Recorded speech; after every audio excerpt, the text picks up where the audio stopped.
Hey, I just wanted to touch base and let you guys know where I am as far as my progress. I'm pretty much done with this upper sail panel, T-top area. Probably got about 3 hours in that spot right there. And right here, I probably got about, I don't know, 15, 17 hours in. But it's flush, real nice and smooth, blends in real nice, perfect contour. I'm real happy with the way that turned out. I'm not a body man by any means, but I do know enough. You got to take your time and make sure it's right before you move on to the next step. So, show you a couple other areas I've repaired. A couple dings right there, right here. Obviously, there was the rivet holes from the door molding. I went ahead and fixed all that. Basically, filled that and sanded. Okay. A couple areas right here. Another ding area I repaired. A bunch on this side. Actually, a couple right here. Already complete. That's finished. Finished. Finished. Finished. Finished. Other side of the door molding is pretty much complete.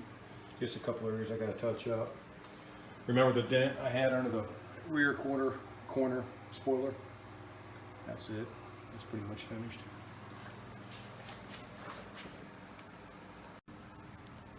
Yeah, I just wanted to show you the spoilers. I'm going to have to sand each one of these down individually. Okay. And then one more thing I wanted to show you was this right here is what they call welting. I'm going to have to put brand new welting on the spoilers, and that's what actually gives it that real clean look once it's bolted onto the body of the car. Let me talk about the hood for a minute. This right here is was under the Eagle, the decal, and get a close up on that. I hope you can see that. But I didn't realize that until after I started sanding. There was a slight hint of rust under the paint that I just started sanding away, and this is what came from that. So before I put down any DTM epoxy primer, I'm going to have to make sure that all the rust is removed out of there. So definitely have my work cut out for me. As far as the nose goes, going to have to use some 3M filler right here. It's a special flexible filler. Other than that, the nose is actually in pretty good shape. Pretty pleased with the way it's turning out, except for this area right there, but that was something that's out of my control.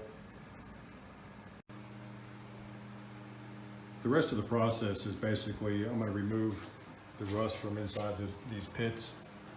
All right, make sure that's nice and clean. Then I'm going to go ahead and spray the epoxy primer DTM on the whole car except the front and rear bumper. And I'll let that cure for 2 to 3 days. Then I'll go ahead and sand it out with 180. Then I'll go ahead and apply or spray a high build primer. And then I'll go ahead and sand that and use some guide coat and see where my high and low areas are and go from there. So definitely have my work cut out for me. I got plenty of time.